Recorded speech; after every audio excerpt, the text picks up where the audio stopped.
사무엘상 1장 1절에서 8절까지 말씀을 봉독해 드립니다. 에브라임 산지 라마다임 소빔에 에브라임 사람 엘가나라 하는 자가 있으니 그는 여로함의 아들이요 엘리후의 손자요 도후의 증손이요 숲의 현손이더라. 그에게 두 아내가 있으니 하나의 이름은 한나요 하나의 이름은 분인나라. 분인나는 자식이 있고 한나는 무자하더라. 이 사람이 매년에 자기 성읍에서 나와서 실로에 올라가서 만군의 여호와께 경배하며 제사를 드렸는데 엘리야의 두 아들 홈니와 비느하스가 여호와의 제사장으로 거기 있었더라. 엘가나가 제사를 드리는 날에는 제물의 분깃을 그 아내 분인나와 그 모든 자녀에게 주고 한나에게는 갑절을 주니 이는 그를 사랑함이라. 그러나 여호와께서 그로 성태치 못하게 하시니 여호와께서 그로 성태치 못하게 하심으로 그 대적 분인나가 그를 심히 격동하여 번민케 하더라. 매년에 한나가 여호와의 집에 올라갈 때마다 남편이 그같이 하매 분인나가 그를 격동시키므로 그가 울고 먹지 아니하니 그 남편 엘가나가 그에게 이르되 한나여 어찌하여 울며 어찌하여 먹지 아니하며 어찌하여 그대의 마음이 슬프뇨 내가 그대에게 10 아들보다 낫지 아니하뇨. 이 사무엘상의 시대적 배경은 이스라엘 백성이 출애굽하고 약속의 땅 가나안에 들어와서 이제 정착하여 살기 시작한 지 좀 시간이 흐른 후입니다. 여호수아서를 보면 이제 그 땅에 들어와 어떻게 그 약속의 땅을 점령해 나갔는가 하는 기록들이 있고, 사사기에 이르면 그 정착한 땅에서 이스라엘 백성이 신앙적으로 실패하는 모습들을 보게 됩니다. 그 실패는 정치적인 것도 아니고 군사적인 것도 아닙니다. 하나님 앞에 신실한 신앙생활을 하지 못함으로 하나님께서 이웃 나라들을 동원하여 이스라엘의 신앙적 실패를 꾸짖는 그런 내용들로 사사기가 기록되어 있습니다. 이런 정치적 군사적 현실 때문에 이스라엘 백성은 왕을 요구하게 됩니다. 사사기에 기록된 내용들 속에 나오는 하나님의 종들은 사사입니다. 사사란 판관들입니다. 재판관들입니다. 하나님과 이스라엘 사이에 누가 잘못했는가를 판단하는 사람들로, 하나님이 늘 신실하시고 옳고 이스라엘 백성이 잘못하고 있다를 지적하며 경책하며, 그래서 이스라엘 백성을 올바른 하나님 앞에서의 삶으로 인도하는 자들로 세워졌습니다. 그러나 이스라엘 국가는 그때는 신정정치입니다. 그러니까 그들은 판관이지 왕이진 않습니다. 그러나 이제 이스라엘 백성은 이런 정치적, 군사적, 경제적, 사회적 어려움 때문에 이스라엘을 위한 임금을 요구하게 됩니다. 그리고 이제 왕정국가로 옮겨가게 됩니다. 그런데 이 왕정국가의 요구는 결국 이스라엘의 국민들 하나하나의 행복이나 만족은 그 작은 개인의 조건과 능력에 달린 것이 아니고 나라 전체가 큰 틀이 문제가 없어야 된다 하는 것을 우리에게 가르쳐 줍니다. 국가적 차원에서의 구원자가 나타나야 그 보호와 조건 아래서 각 개인의 행복은 또는 의미는 결정되는 것이기 때문에 보다 시급한 구원자가 국가적 차원에서 요청되고 있습니다. 이 국가적 차원의 해방자, 구원자는 나중에 그 주인공이 다윗 왕인 것이 드러납니다. 그러나 그 다윗 왕이 제대로 왕 노릇을 하는 것은 사무엘 하에 가야 등장을 하고, 그 앞에 꽤 긴 시간을, 말하자면 다윗이 나타나기까지 시간적으로, 사건적으로 우리는 기다려야만 합니다. 이런 기다림까지 포함해서 우리는 역사라고 합니다. 역사서를 성경의 그 의미로 읽어내는 작업이 우리 성도들에게 큰 틀을 이해하여 그 안에 하나님의 지혜와 능력의 신실하시고 영원하신 진실함이라는 큰 틀 속에서의 자신의 위치를 확인하게 될 때 우리 개개인들이 그때 현실마다 닥치는 필요들과 급한 문제들에 대한 근원적인 답을 제시할 수 있게 됩니다. 그런 차원에서 성경의 역사서에 대한 우리의 기대와 또는 이해는 기대할 만합니다. 우리가 이 역사를 보면 역사라는 것은 뭐 쉽게 얘기하면 오늘이 있게 한 과거입니다. 그렇죠? 어제가 있고 그제가 있고 그제가 있어서 오늘이 이런 현실이 생겨난 것인데 사실은 역사가들이 전문적으로 역사를 연구해서도 결국 내놓은 답은 다 하나같이 이겁니다. 알 수가 없다 이겁니다.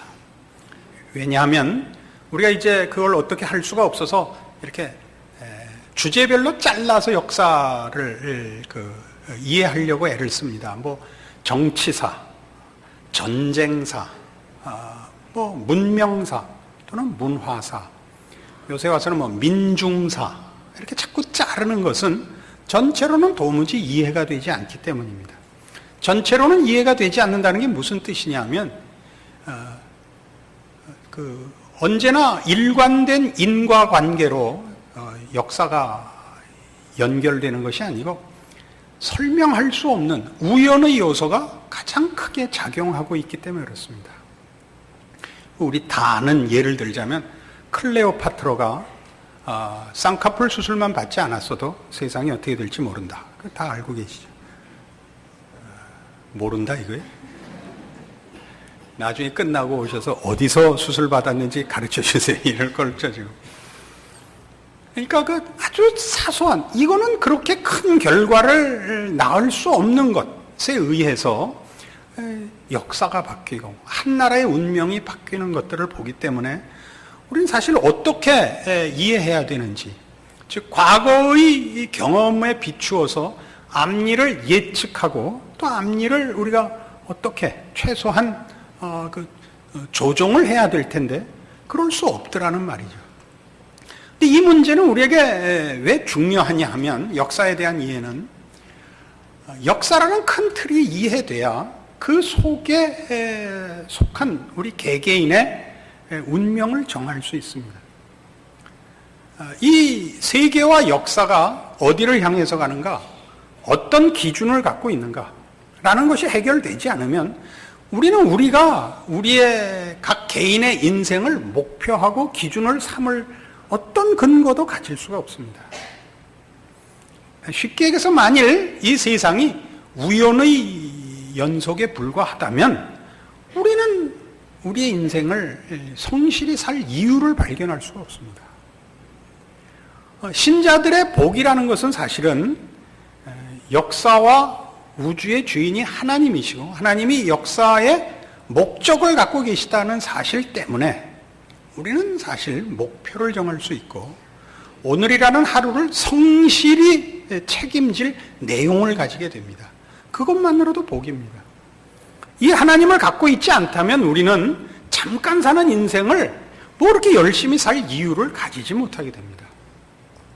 그런 차원에서 성경에 기록된 역사서들은 이 역사와 세계의 주인이신 하나님이 어떤 분이며 어떤 목적을 갖고 계신가를 우리에게 알게 하므로 그 하나님, 이 큰 틀 속에서의 영원, 진리, 생명, 공의의 하나님이신 이 하나님으로 인하여 비로소 우리 인생의 목표와 가치와 내용을 정하고 그것을 누릴 수 있는 자로서의 우리를 정리시켜 줌으로써 살아보면 다 경험하는 것이지만 우리의 매일매일의 필요나 우리 개인의 절박한 요구들이 근본적으로 이 큰 틀 안에서 사실은 해결되어 있다는 믿음의 자신감을 가지게 됩니다.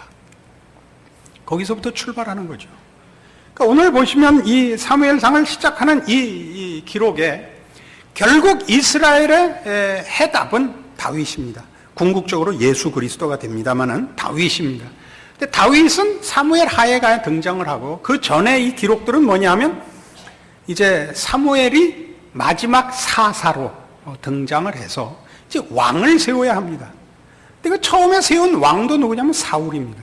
다윗은 사울에게 거의 반평생을 쫓겨다녀야만 됩니다.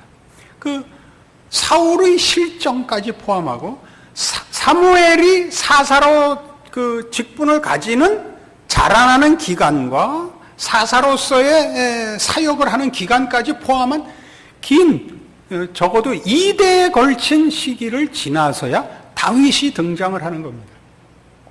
그 속에서 우리는 한나와 같이 매일의 필요와 절박한 소망 속에서 몸부림치는 사람일 것입니다. 근데 그 답은 어디 가야 나온다고요? 사실은 다윗이 등장해야 나오는데 그럼 답은 어디 있는가? 우리가 역사서를 읽음으로써 알게 되죠. 우리의 절박한 요청과 필요들이 하나님 되시는 그의 주권과 목적과 또 신실하심과 공의로우심과 자비하심 속에서의 몸부림이라는 걸 알라라고 우리를 위로하는 것이 성경의 역사서의 가치입니다. 세상 사람들이 이 세상과 역사를 사실은 설명할 수 없고 이해할 수 없고 예측할 수 없는 것에 비교하자면 우리는 하나님께서 창조주시고 섭리자시고 심판자라는 사실을 알고 있습니다. 이러한 사실들은 개인으로서 확인하기는 참으로 난감할 때가 많습니다.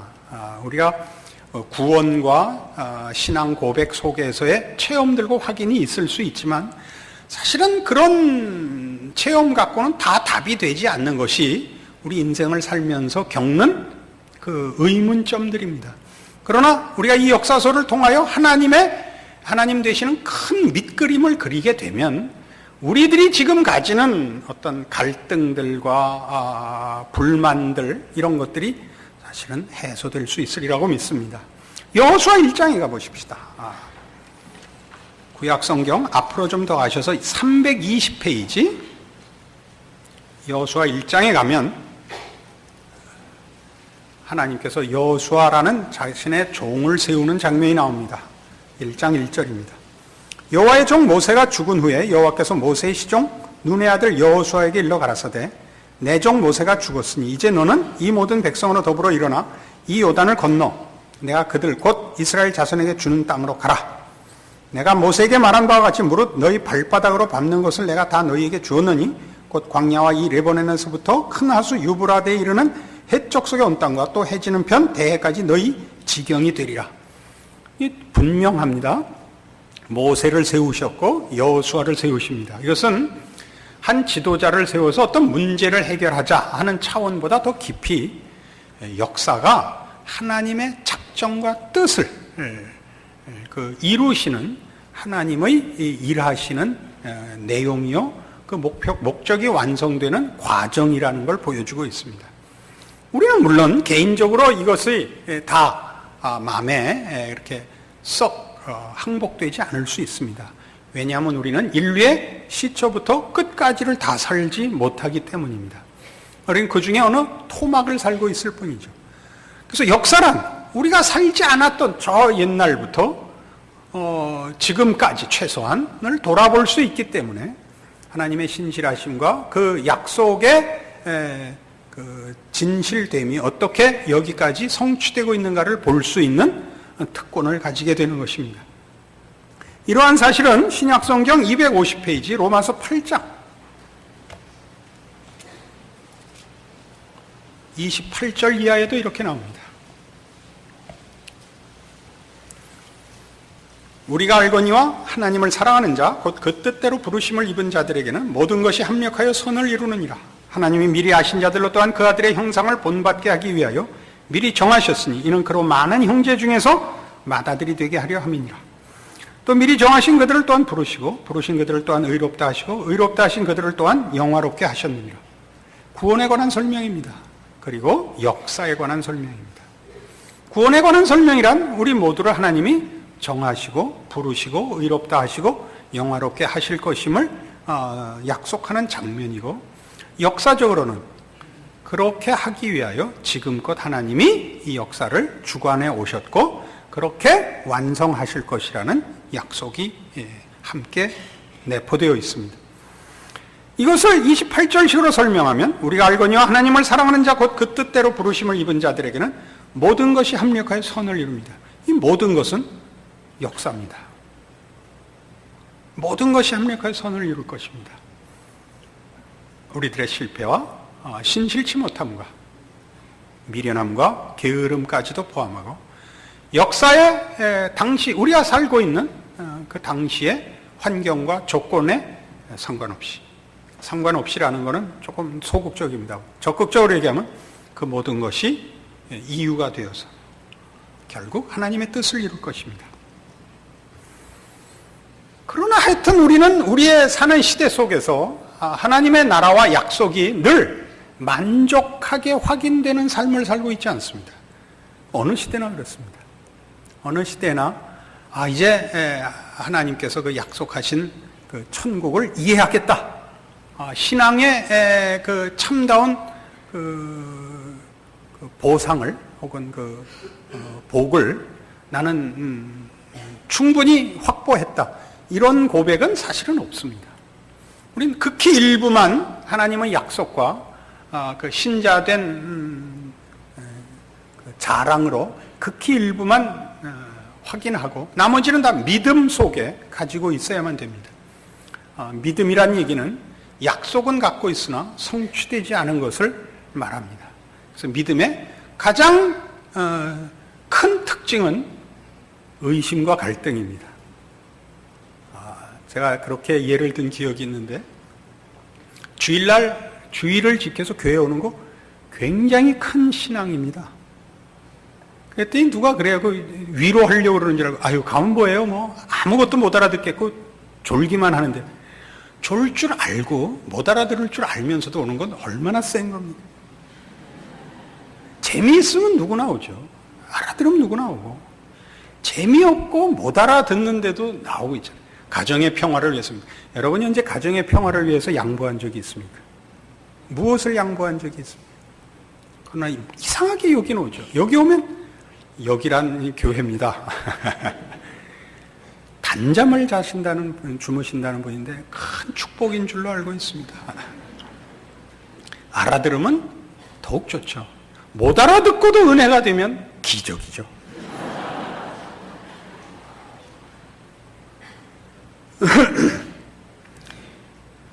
이 역사가 우리에게 증언하려고 하는 것은 무엇이냐면요, 서두에도 말씀드린 것 같이 개개인의 필요가 다 응답됨으로써 신자들은 그의 신앙의 내용을 확인하는 것이 아니라 큰 틀에서 확인을 합니다. 작은 일의 성취는 훨씬 다른 문제입니다. 이건 우리 다음 시간에 또 따져보겠습니다만은, 로마서 11장에 가면 이런 이유로 말하자면 역사를 통한 하나님의 일하심과 하나님의 자기 설명에 대한 이해가 시급합니다.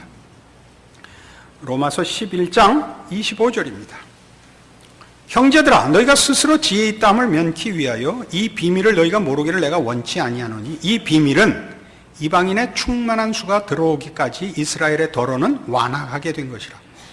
그리하여 온 이스라엘이 구원을 얻으리라. 기록된 바 구원자가 시온에서 오사 야곱에게서 경건치 않은 것을 돌이키시겠고, 내가 저희 죄를 없이 할 때 저희에게 이루어질 내 언약이 이것이라 함과 같으니라. 복음으로 하면 저희가 너희를 인하여 원수된 자요, 택하심으로 하면 조상들을 인하여 사랑을 입은 자라. 하나님의 은사와 부르심에는 후회하심이 없느니라. 너희가 전에 하나님께 순종치 아니하더니 이스라엘에 순종치 아니함으로 이제 긍휼을 입었는지라. 이와 같이 이 사람들이 순종치 아니하니 이는 너희에게 베푸시는 긍휼로 이제 저희도 긍휼을 얻게 하려 하심이니라. 하나님이 모든 사람을 순종치 아니하는 가운데 가두어 두심은 모든 사람에게 긍휼을 베풀려 하심이로다. 이 32절이 중요합니다. 모든 사람을 순종치 아니하는 가운데 가두어 두심은 모든 사람에게 긍휼을 베풀려 하십니다. 그냥 우리 세상적으로 읽으면 하나님이 재려고 우리의 무식함을 놔뒀다로 읽힙니다. 여기에 중요한 내용은 이겁니다. 그 앞에 있는 내용들로부터 연결해야 되는데요. 이 대목은 사도 바울이 이스라엘이 실패함으로 구원이 이방으로 넘어갔는데 그러면 이스라엘은 포기된 거냐 하는 질문에 대한 답을 하는 장면입니다. 아니다. 이스라엘도 구원을 얻을 것이다. 아니, 이스라엘이 실패해서 이스라엘에게 와야 할 구원이 이방에게 넘어갔다면서 어떻게 실패한 이스라엘에게 구원이 허락되느냐? 거기에 대한 답을 제대로 이해하셔야 32절이 이해가 됩니다. 원래 이스라엘은 모든 민족을 구원하시려는, 인류를 구원하시려는 하나님의 수단으로 제사장 국가로 부름을 받았습니다. 이스라엘만 구원의 대상이 아니고 전 인류를 구원하기 위하여 가려 뽑은 하나님의 청직입니다. 그러니까 이스라엘이 실패했습니다. 그러니까 말하자면 이스라엘이라는 물통이 가득 차고 넘쳐야 이방이라는 물통이 차는 건데 이스라엘이 실패했습니다. 그럼 물이 차고 넘칠 물통에 물이 차지 못했으면 옆통에 물이 흘러 넘칠 수가 없는데 하나님의 긍휼과 자비, 은혜라는 것은 조건이 없는 거 아닙니까? 긍휼이니 자비니 은혜니라는 말이 조건이 붙으면 이미 긍휼과 자비와 은혜가 아니죠. 그것은 보상이고 대가고 생색이고 그렇게 되는 거 아닙니까? 알아들은 표 좀 해주시겠습니까? 예, 좋습니다.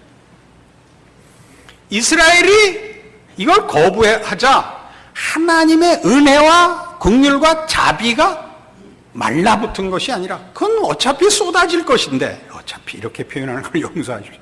이스라엘이 뚜껑을 닫으니까 더 많이 넘어가 버렸죠.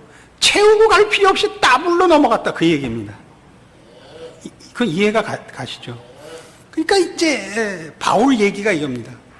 이스라엘이 동의를 해야 넘어가는 은혜가 아니라 하나님 스스로가 은혜와 자비라는 속성에 의해서 당신의 성품을 근거로 하여 넘긴 거니까 이스라엘의 도움이 도무지 관계없이 넘어갈 수 없었다는 것은 그들의 실패가 하나님의 은혜를 막을 수 없는 이유가 되어서 결국 이방에게 이유 없이 넘어간 바로 그 이유 때문에 이스라엘도 구원을 얻을 수밖에 없다고 나는 믿노라. 이게 이제 바울의 논리입니다.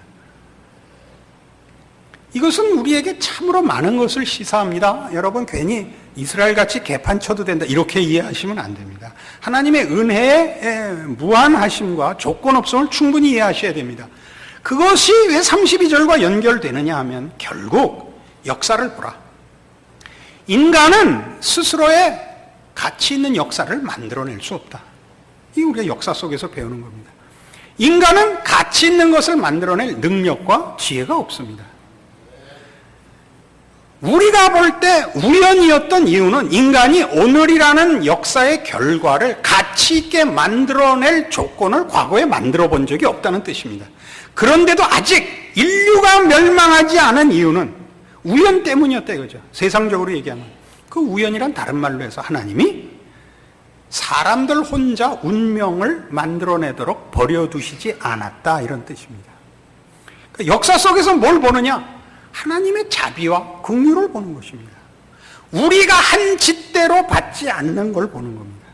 우리의 인간의 무능함과 부패함을 보되 그대로 결과되지는 않는 것을 역사 속에서 발견하는 것이죠. 그래서 뭘 본다고요? 하나님이 32절식으로 해요. 모든 사람을 순종치 아니하는 가운데 가두어 두심은 모든 사람의 긍휼을 베풀려 하심입니다. 즉 역사는 우리 인류의 못난 것으로 인과관계를 설정하지 않고 하나님의 은혜와 자비로 결과될 것입니다. 그것이 우리 성도들이 가지는 개인 신앙의 근거입니다. 하나님의 어떠하심이 우리 모두의 신앙을 가능케 하는 겁니다. 어떠함에도 불구하고 오늘 내가 요구하는 모든 신앙적인 답과 결과를 받지 못한다 할지라도 이 긴 역사 속에서 하나님이 우주와 역사 속에서 행하시는, 일하시는, 주관하시는 그의 신실하심, 그의 자비하심, 은혜로우심으로 인하여 우리는 오늘 우리가 저지른 잘못과 우리에게 다 답이 아직 결과되지 않는 현실 속에서도 궁극적인 승리를 내다보고 믿음을 지킬 수 있게 되는 겁니다. 이걸 놓치면 우리는 계속 그때마다 필요한 답을 주시지 않으면 배짱 내미는 신앙을 가질 수밖에 없습니다. 근본적인 싸움이 되죠. 이 문제를 해결해 주시오라는 하나님 앞에 신앙에 근거한 기도를 하는 게 아니라 이거 해주면 하나님 있는 걸 믿겠고 이거 안 해주면 난 안 나올 겁니다 라는 근본적인 싸움을 하게 된다니까요. 떡 하나 주면 안 잡아먹지 라는 옛말이 되고 맙니다. 그러니까 그렇게 신앙을 가지고 있는 것 그것 자체로 벌이죠. 늘 하나가 해결됐다고 해서 전 인생이 해결되지는 않지 않습니까? 그러니 늘 기도를 열심히 하지만 그 기도는 이 문제에 대한 해결이 아니라 본질적으로 내 믿음이 맞나 안 맞나, 계속 믿음 생활을 할 것인가 말 것이냐 하는 아주 근본적인 신앙의 위기를 늘 드러내는 것이 되니까 신자들의 마음에 자신감과 믿음에 대한 힘이 없습니다. 이걸 벗어나는데 역사서만큼 우리에게 큰 도움을 주는 하나님의 자기 설명은 없을 것입니다. 이러한 일들은 우리에게 큰 틀에서의 하나님을 증명하여 영광을 드러내고 거시적인 얘기를 함으로써 개인의 잡다한 문제들을 슬며시 변명하자는 얘기는 아닙니다. 이사야 43장에 가면 성경은 이렇게 얘기합니다. 1018페이지 구약성경입니다. 우리 개인이 곧 역사고 역사가 곧 우리 개인과 연결되어 있다고 얘기를 합니다. 이사야 43장 1절입니다. 야곱아 너를 창조하신 여호와께서 이제 말씀하시느니라. 이스라엘아 너를 조성하신 자가 이제 말씀하시느니라. 너는 두려워 말라. 내가 너를 구속하였고 내가 너를 지명하여 불렀나니 너는 내 것이라. 네가 물 가운데로 지날 때 내가 함께 할 것이라. 강을 건널 때 물이 너를 침몰치 못할 것이며 내가 불 가운데로 행할 때 타지도 아니할 것이요 네가 불 가운데로 행할 때 불꽃이 너를 사르지도 못하리니 대전하는 여호와 네 하나님이여 이스라엘의 거룩한 자요 네 구원자임이라. 내가 애굽을 너의 속량물로 구스와 스바를 너의 대신으로 주었노라. 내가 너를 보배롭고 존귀하게 여기고 너를 사랑하였은즉 내가 사람들을 주어 너를 바꾸며 백성들은 내 생명을 대신하리니 두려워 말라. 내가 너와 함께하여 네 자손을 동방에서부터 오게 하며 서방에서부터 너를 모을 것이며 내가 북방에게 이르기를 놓으라. 남방에게 이르기를 구려하지 말라. 내 아들들을 원방에서 이끌며 내 딸들을 땅끝에서 오게 하라. 물은 내 이름으로 일컫는 자 곧 내가 내 영광을 위하여 창조한 자를 오게 하라. 그들을 내가 지었고 만들었느니라. 각 하나님의 백성은 역사를 동원하여 하나님이 구원하시고 완성할 그의 자녀며 모든 역사는 이런 하나님의 뜻을 이루기 위한 하나님의 개입인 것입니다. 우리 개인과 분리된 역사는 없습니다. 하나님께서 어떻게 역사의 주인이 되시고 그리고 그 역사가 우리를 위하여 동원되고 있는가를 아시게 된다면 신자들의 믿음 생활은 훨씬 힘이 써지고 큰 틀에서 믿음에 자신감이 생길 것이라고 생각합니다. 오늘 여러분 모두가 보신 성경의 약속들이 가지는 우리에게 허락된 하나님의 하나님 되심과 우리와의 관계, 우리를 위하여 하신 약속들을 기억하셔서 신자된 삶에 힘있게 매진하시는 여러분의 인생 되기를 바랍니다. 기도하십시다. 하나님 아버지 은혜를 감사합니다. 하나님이 이 세상을 지으셨고 주관하시고 그리고 목적을 갖고 일하고 계신다는 사실 확인했습니다. 우리를 위하여 이 세상을 지으셨고 이 역사를 운행하고 계십니다. 이 사실로 주의 자녀로 사는 우리의 삶을 주님의 이름으로 세우고 지키고 순종하는 자 되게 하사 신자된 삶의 기쁨을 누리는 우리들 되게 하시옵소서. 세상과 역사 앞에 자랑하게 하시옵소서. 예수님 이름으로 기도합니다. 아멘.